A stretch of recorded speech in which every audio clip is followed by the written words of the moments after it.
everybody, welcome back. My name is Mel and today let's talk about some Christmas recommendations. So this is going to be not just Christmas romances, although there are definitely a few on this list, but I've also got a couple of middle grade that I think are really great to read around Christmas, as well as some thrillers that I think are great for the Christmas winter setting as well. I'm finding snow in my hair.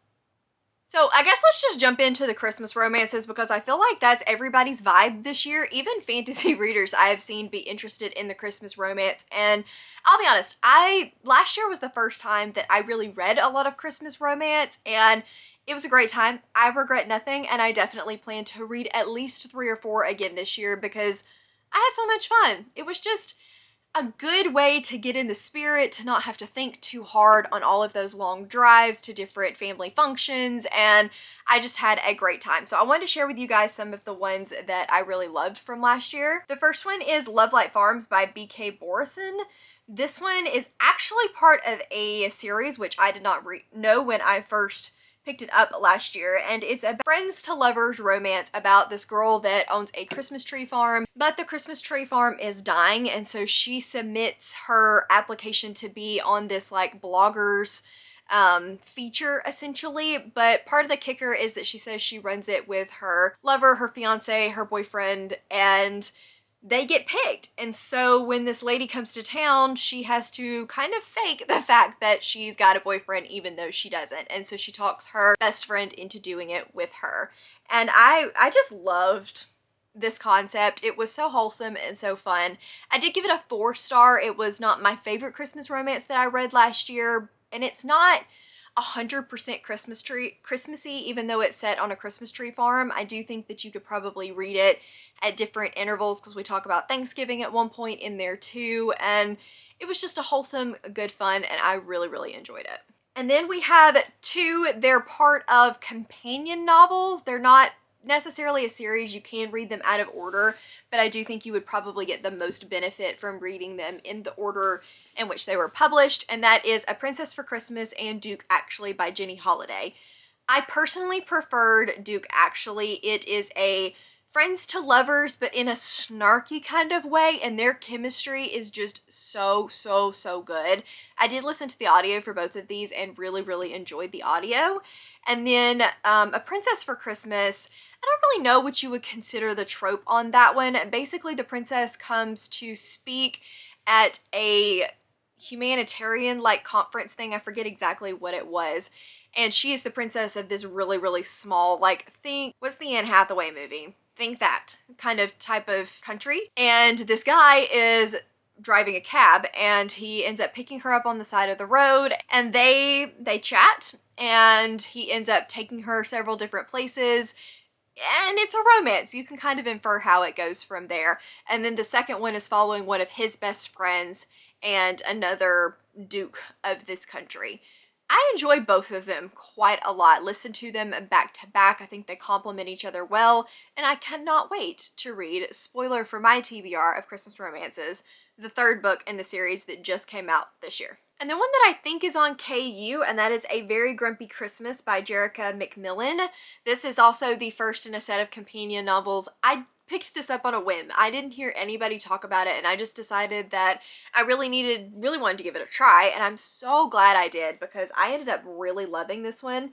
It's a grumpy sunshine story. I think it has like single parent-ish trope. And this is about a woman who is the elf at the Christmas Emporium. I think her family owns it. One day, this guy brings in his kid to visit Santa on one of the days that she's working as an elf. Not his kid, it's his younger sister. He's raising her since their parents died in a tragic accident.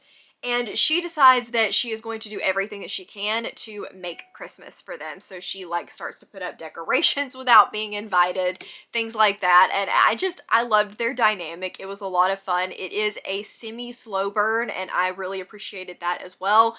This one was probably my favorite that I read last year, and these tropes don't typically work for me. I just had a lot of fun with it. Next, we have Window Shopping by Tessa Bailey. This is one of the more popular ones I feel like people hear about a lot. We've got a girl that has just actually been released from prison, and she is standing looking at this window display of a company. Guy comes up and says, "What would you change?" And she tells him, turns out he's the CEO of the company. I really enjoyed this one. It was Grumpy Sunshine, but in the opposite direction, where she was a lot more of the grump and he was a whole lot more of the sunshine. I had a really good time with this. It was spicy, it was fun, not my favorite Tessa Bailey, but still a great time. And I actually preferred this one over the other more popular one, which is In Holidays by Christina Lauren.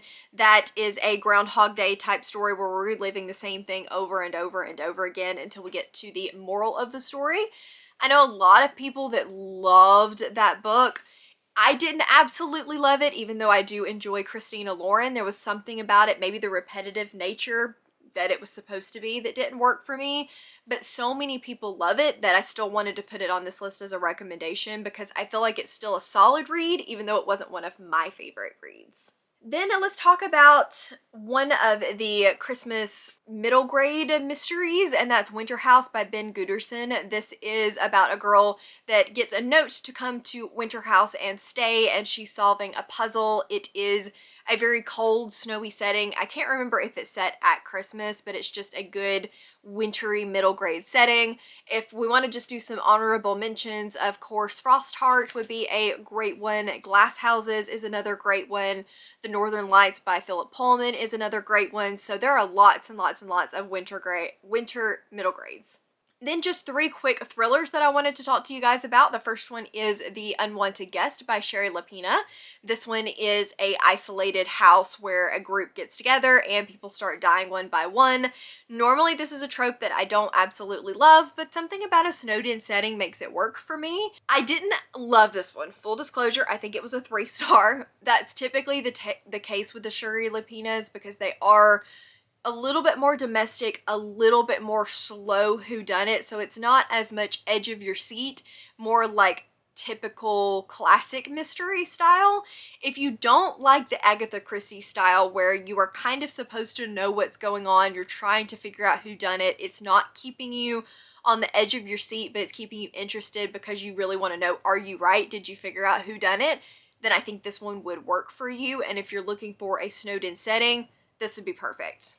Next we have Rock, Paper, Scissors by Alice Feeney. Now this one, talk about thrilling. This is set in a very, very snowy setting about a couple that decides to try to revive their marriage by going out into this castle, I think in Scotland, but they get snowed in.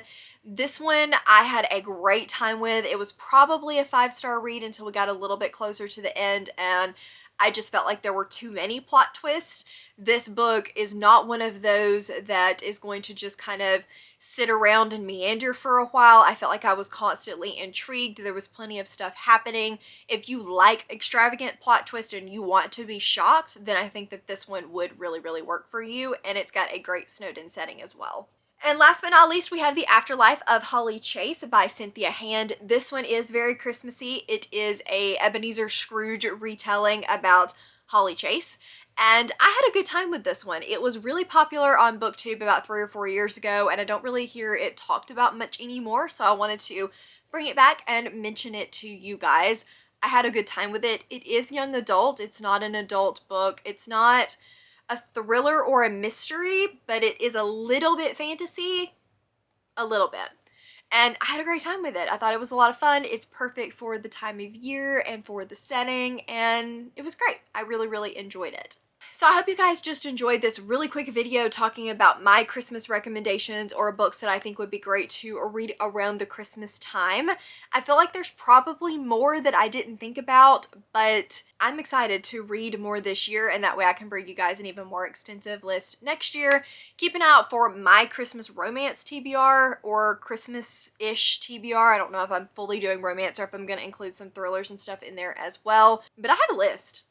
I have a long, long list of books that I want to get to, and I'm really, really excited about it. I want the wholesome. Life has been really stressful lately, and I need a little bit of wholesome in my life. So I'm excited to bring that to you guys to get started on that TBR, and hopefully this video will be even more expansive next year. And let me know down in the comments if you have any recommendations for Christmas theme, Christmas setting, Christmas feels type books down in the comments, because I know that other people would love to hear that and I would as well. So please, please, please leave those down below. If you guys want to hang out with me a little bit more, as always, links to my Patreon, Instagram, Twitter, and Goodreads are all down in the description box. If you enjoyed this video, please give it a big thumbs up if you liked it, and subscribe if you want it, and I will see you guys in the next one. Bye.